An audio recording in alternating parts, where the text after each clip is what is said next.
اسلام آباد سے خبر شامل کرتے ہیں۔ دارالحکومت اسلام آباد میں شادی کی تقریب میں شریک ایک ہی خاندان کے 15 افراد میں کورونا وائرس کی نئی قسم اومیکرون کی تصدیق ہوئی ہے۔ شہر میں اومیکرون سے متاثرہ مریضوں کی تعداد 66 تک پہنچ گئی۔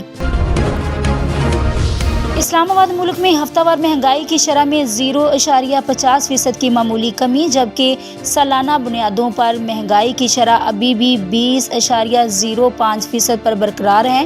کم آمدنی والا طبقہ مہنگائی سے سب سے زیادہ متاثر رہا۔ نچلے طبقے کے لیے مہنگائی کی شرح 21.92% رہی۔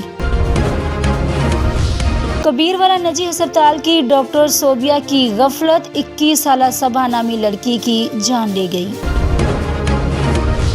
D S P Shorkot Ghazanfar Abbas نے صحافیوں کے ساتھ بات چیت کرتے ہوئے بتایا کہ ڈی پی او جھنگ حسن اسد الوی کی خصوصی ہدایت پر نیو ایئر نائٹ پر شورکوٹ پولیس کی جانب سے قانون شکنی کرنے والے افراد کے خلاف لاحِ عمل تیار۔ اوچھ شریف قومی شاہراہ چنی گھوٹ بائی پاس پر ٹرک کے کیبن سے 2 لاشیں برآمد ہوئیں۔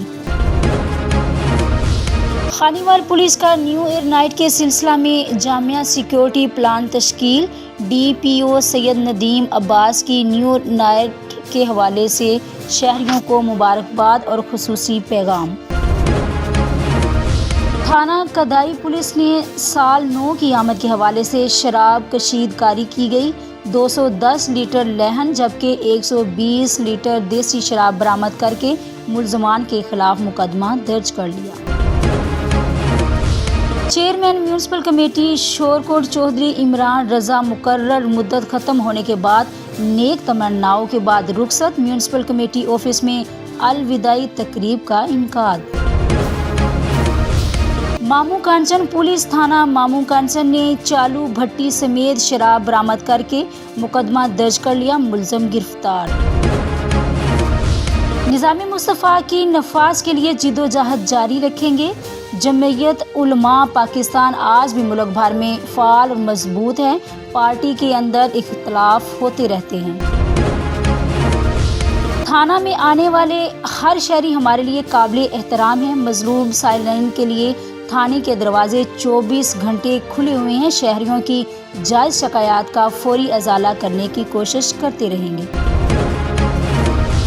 District police officer Bahawalnagar Muhammad Zafar Buzdar کا تھانہ مروٹ میں کھلی کچہری کا انعقاد، اوپن ڈور پالیسی کے تحت کھلی کچہری لگانا وقت کی اہم ضرورت ہے۔